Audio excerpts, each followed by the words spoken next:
Thanks for having me on. You bet. We've been hearing a lot about the problems in Pine Lawn. This is nothing new, but we've got new information from Auditor Galloway that the problems with the courts up in Pine Lawn are not being fixed anytime soon. Correct. I think that she issued 10 recommendations about 6 months ago and reported back that only one of those had been implemented. And the $400,000 that is owed to the school system from Pine Lawn still has not been paid. Now, this goes back to the everything that was raised following the Ferguson riots, if you will, but the whole notion of policing for profit or running a municipality based on the revenue from traffic tickets or different kind of moving violations. And the law is you're only allowed a certain percentage of your city's revenue to come from that type of revenue, those types of fines. Is that correct? Correct, and so that's been lowered. Still being settled in a case in the Supreme Court's hands right now, but at the very most you can get 20%, and they found that Pine Lawn was at 46%, so almost, was $400,000 over, and that was 46%, so almost half. And what this means is that they were taking in more than they were allowed to, and they have to give that back or pay that out, correct?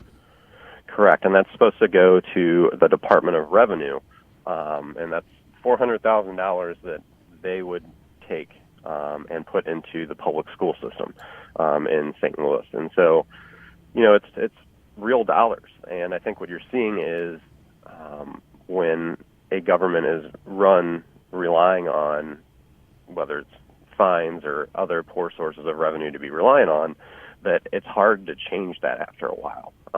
You don't make the necessary decisions along the way, and pretty soon you end up with a city that I think even if they wanted to pay the $400,000 back right now, that's 15% of their general revenue for the year. So that's a tough pill to swallow and tough to come up with that money.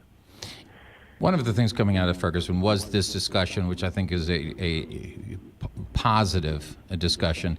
We have so many municipalities in St. Louis County that could not exist if they did not run a speed trap, if they did not simply fill the streets with cars and write tickets, because that's their only significant source of revenue.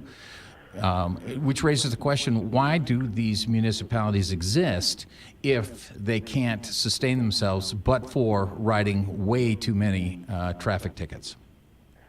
Yeah, and I completely agree with that conversation. If we probably had one sentence to say in our findings, it's that we found that we have too many governments, and you see that in the bad behavior that some have to go to exist. This idea that we all have to have our own police department, and that leaves us with 57 police departments that all need to try and coordinate, that are funded differently, that, and most importantly, I think that when following Ferguson, we found that those fines were being used to fund government, but there was two sides to that story. You had obviously the people who were getting pulled over and fined, and they didn't care for it. They were being hassled or harassed. And we were surprised because we didn't think of it this way. In talking to some of the police officers, they were being told, your job is to write tickets pretty much all day. And that's not why they became police officers. It was taking them away from being able to build relationships with the community they wanted to serve.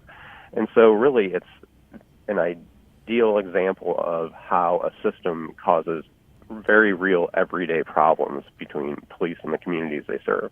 You're not building relationships in the community. There's no community policing if you are writing tickets for minor violations simply to generate revenue for the municipality. Today I'm going to be going in my other day job as a lawyer, going head-to-head with a small municipality up near Pine Lawn.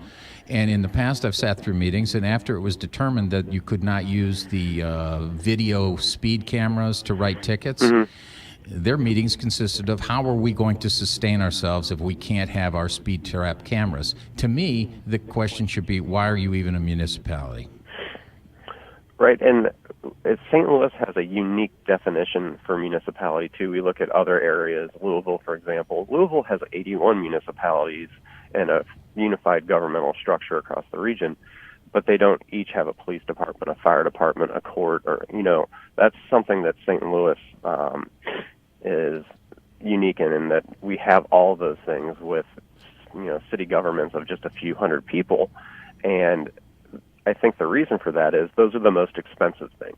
And so when everybody has to pay for those on such a small scale, you end up with things like pulling over people and issuing tickets for profit, running courts like a cattle call system rather than like the justice system. And so I think you're exactly right. And more people are talking about what do we do? I think initially, several years ago, the conversation was always, do we need to do anything, or is it bad, is it good? And now when we talk to people, it's, well, what do you think we should do? What's the next steps? And I think that's a positive standpoint. Right. What are they going to do with Pine Lawn?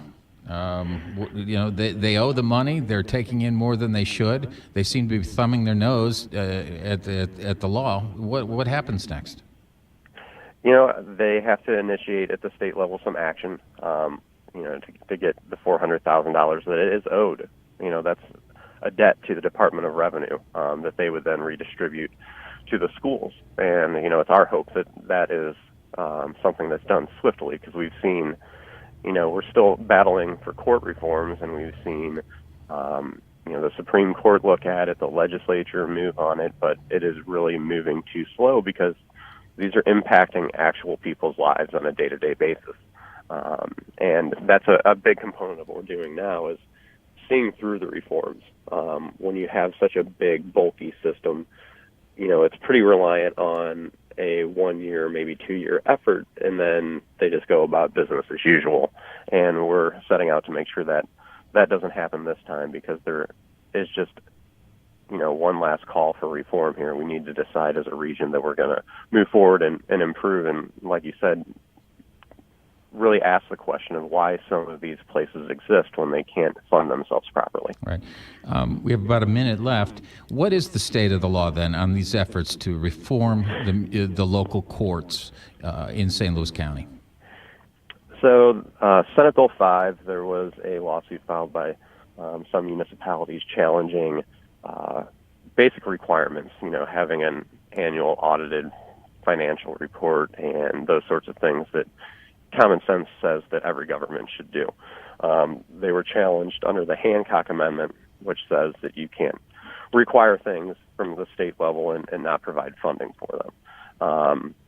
So that's currently being mulled over by the Supreme Court. We had oral arguments for that.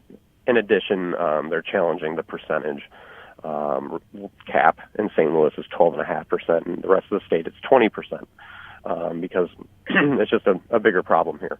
And so the Supreme Court should issue a ruling on that early in 2017, we would hope. And we worked on an amicus brief with that, and are hoping that carries some weight, as well as the Attorney General's defense of the law. Good. David Leibholz works for Better Together. Where can they get more information about your organization and about Pine Lawn and what's going on? Sure. If you go to bettertogetherstl.com, you can find information on every municipality. We have a pretty robust database, and also if people want us to come to speak at any group that they're part of, that's a big part of what we're doing now, and you can find information on that there as well. It's bettertogetherstl.com. David Leibholz, Director of Community-Based Studies for Better Together. Thank you very much for joining us. All right, thanks for having me. It's 8:28. Jake Gansler, Kelly Jackson.